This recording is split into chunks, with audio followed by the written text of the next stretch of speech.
You don't date an Aquarius.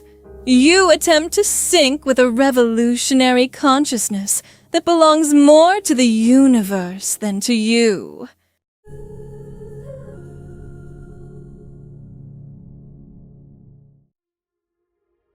The illusion of proximity and the waiting room of the mind.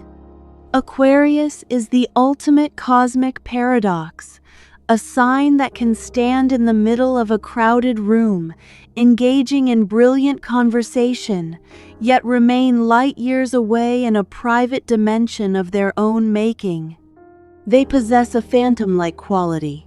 They are the wind gentle enough to brush against your skin, but impossible to hold in your hand. When you talk to them, you might feel a profound sense of connection, but that is often an illusion of proximity. While you are sharing your heart, they are often silently observing the mechanics of the interaction from a God's eye view, analyzing the social patterns and emotional frequencies rather than simply feeling them. This creates a haunting question for anyone involved with them. Are you truly in their inner circle? Or are you just standing in the beautifully decorated waiting room of their mind? They don't disconnect because they are cold. They disconnect because they are operating on a frequency that hasn't been discovered by the mainstream yet. They are the eternal outsiders, the observers from a future timeline who are here to witness humanity, not necessarily to be consumed by it. To love an Aquarius is to realize that you are not dating a person, but a revolutionary consciousness that belongs more to the universe than to any single human being. Freedom versus the prison of connection. The cultural conflict, the velvet-lined prison. In the American psyche, we are socially conditioned to equate intimacy with a 24/7 all-access pass to our partner's life. We are taught that love means all in, loyalty, constant availability, and deep-rooted emotional vulnerability. We want to own the soil the other person grows in. But for an Aquarius, this standard definition of connection doesn't feel like love. It feels like a velvet-lined prison. They view traditional roles and domestic expectations as a slow death of the soul. To an Aquarius, freedom is not a luxury. It is the only oxygen they can breathe. The moment a relationship begins to feel heavy, when it starts to demand they trade their intellectual sovereignty for emotional security, they trigger an internal system update.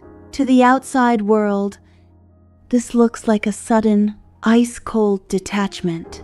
But in the mind of the Aquarius, it is a desperate act of recalibration. They aren't trying to hurt you. They are trying to find their way back to their own center before they are swallowed whole by the we. The fire signs, Leo and Aries, the total blackout. Fire signs like Leo and Aries thrive on the heat of connection. They live for the immediate feedback, the passionate recognition, and the warmth of a constant audience.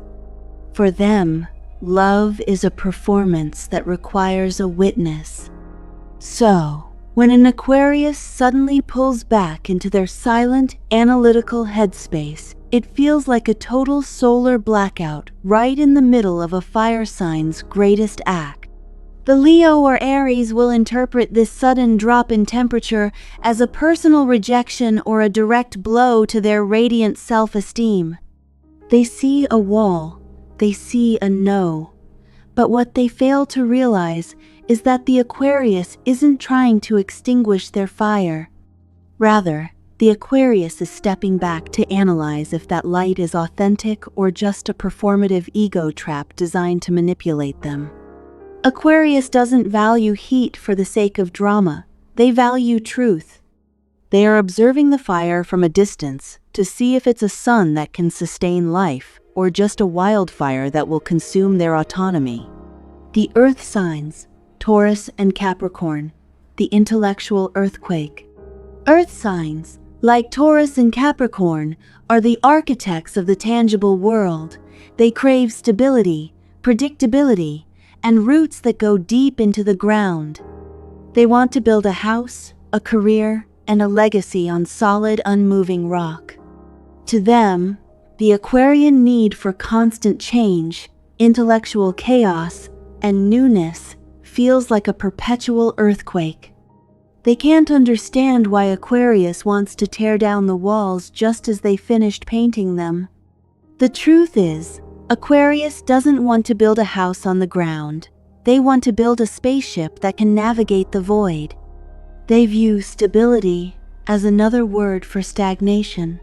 While the Earth sign is focused on the foundation, the Aquarius is focused on the escape velocity. Their distance serves as a protective barrier, a firewall that ensures their core processing unit remains uncorrupted by the heavy, emotional noise of traditional Earth-bound life. They aren't afraid of the Earth sign's love. They are terrified of the gravity that comes with it. They don't fear you, they fear the loss of the sky. The glitch in the human algorithm. The most fascinating and elusive aspect of the Aquarian heart is what I call the exception clause. For 99% of the world, Aquarius is a pleasant, polite mystery. A charming stranger who knows everyone but is known by no one. But then, there is the 1%. The exception is not someone who forced their way in, but someone who became a glitch in the Aquarian's logical code, a person they couldn't simply categorize and move on from. You know you've become an exception when the Aquarius stops giving you the social interface and starts sharing their raw data. This is the moment they stop talking about social justice or technology and start talking about the weird, dark, and profoundly vulnerable parts of their internal world.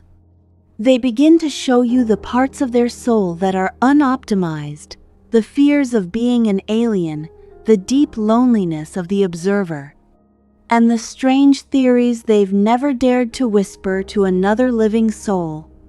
This is a glitch in the system, because Aquarius doesn't let you in out of a desperate need for companionship.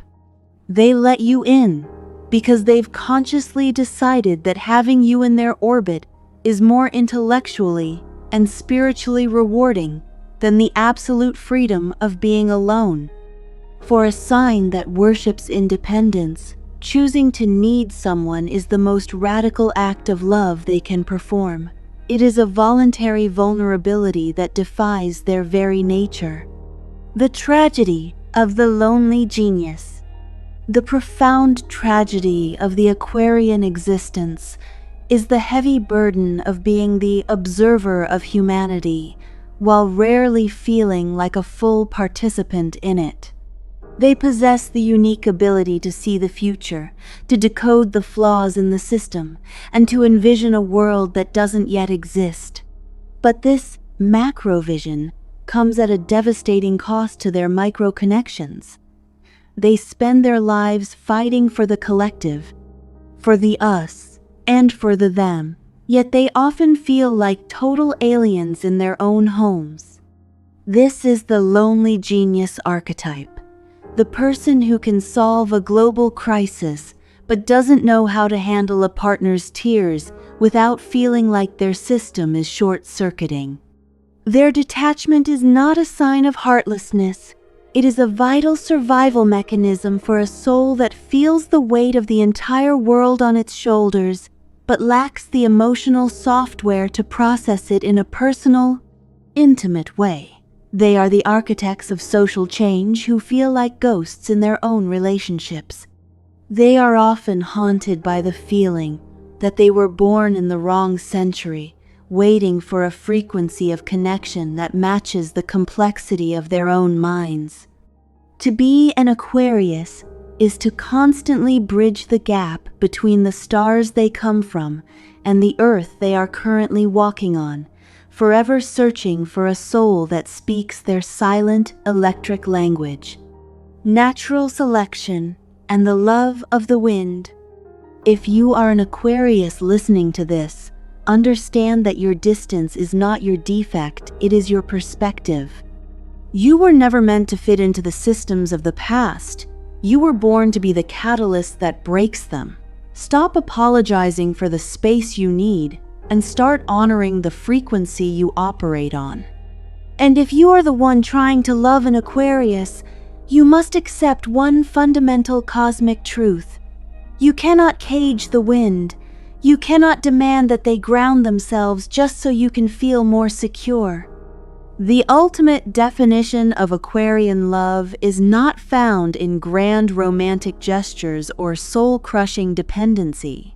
It is found in that quiet, electric moment of realization.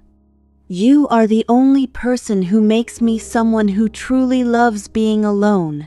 Realize that having you around feels just as natural as breathing. Their love is a choice they make every single day.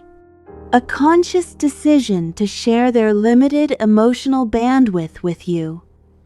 If an Aquarius stays with you in the chaos, if they choose your company over their cherished solitude, then you have achieved the impossible. You have become the only exception in a world of outsiders. You are the hallowed ground where the wind finally chooses to rest. Are you an Aquarius navigating the lonely heights of the mind, or are you the exception who found the key to the code? Let's bridge the cosmic gap in the comments. Subscribe to Jinjin's Cosmic as we continue to decode the architecture of the soul.